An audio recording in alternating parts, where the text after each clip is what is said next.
All right, day 5 of doing 22 push-ups each day for veteran suicide awareness. And today also happens to be my birthday. Happy birthday.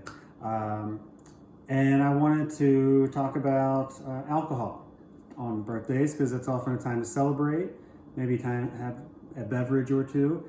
And alcohol is definitely linked to depression and to suicide.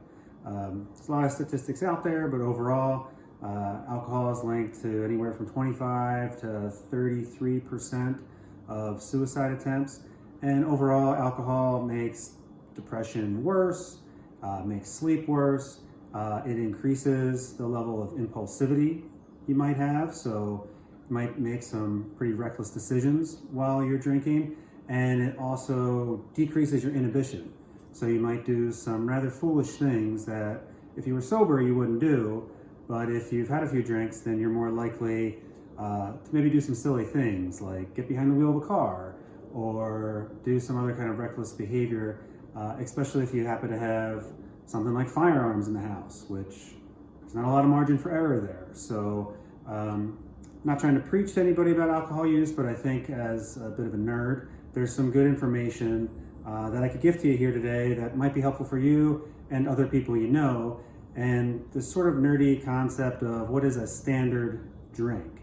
So this is something I would have conversations, to put it mildly, sometimes arguments with my brother about, like how many drinks should you have in any given day or any given week.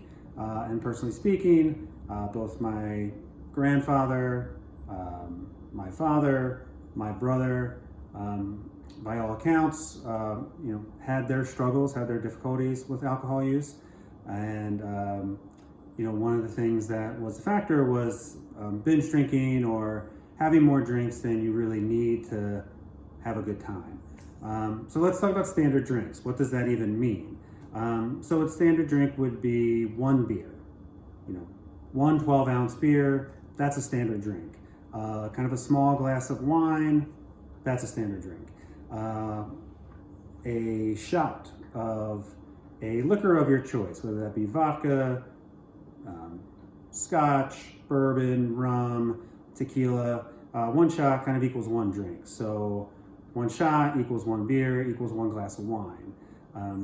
That math gets a little screwy at times, especially when you're out and you're not maybe paying attention to how much you're drinking. So in general, and this bottle is almost empty, so this was not drank today, but it was laying around the house, and a full bottle of wine has about 5 drinks in it. So if you and your partner are having dinner, have a bottle of wine, let's say you split the bottle of wine, you both had about 2.5 drinks.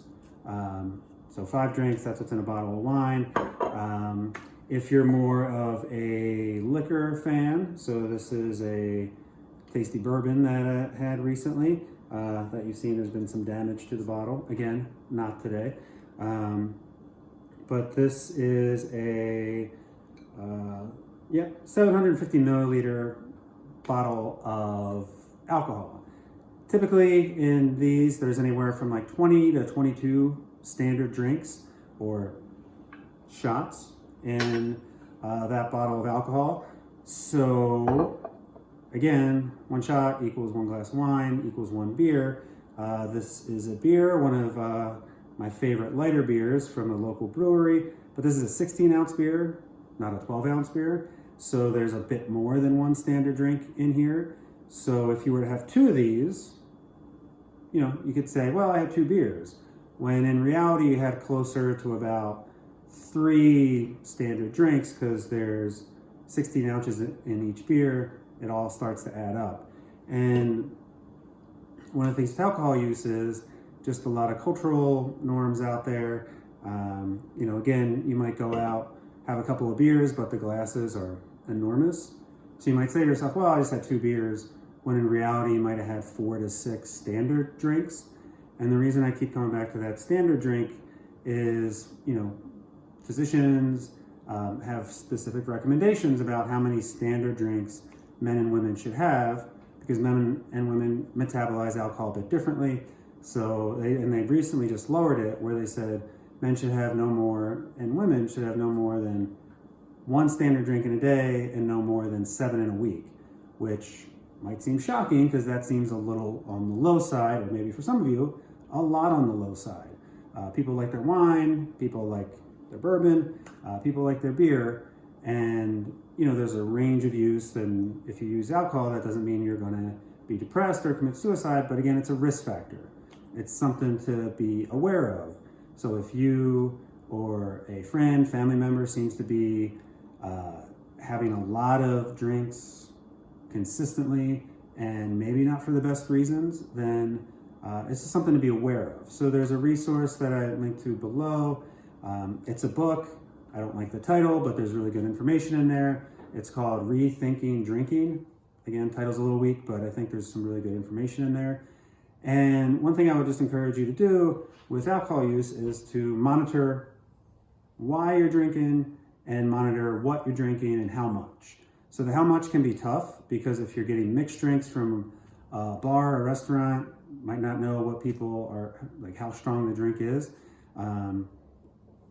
If you're having beer, that's a little bit easier. If you're having wine, that's a bit easier. Some tricks that you can do to pay attention to how many drinks you're having. So all these cans have these little flips up top. So if you're drinking cans of beer, crack off the tips and put them in your pocket.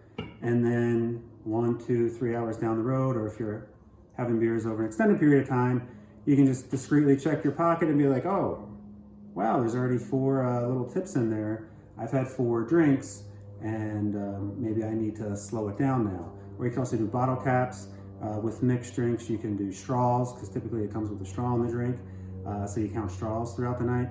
You can use your phone to keep track. There's a lot of different ways that you can do it.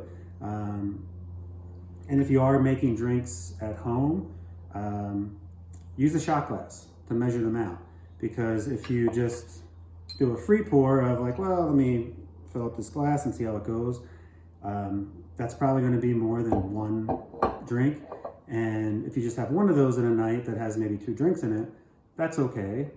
But if you have, you start putting 3, 4 fingers of scotch in a glass and you do that twice a night, that's possibly going to interfere with some health issues and some other mental health concerns.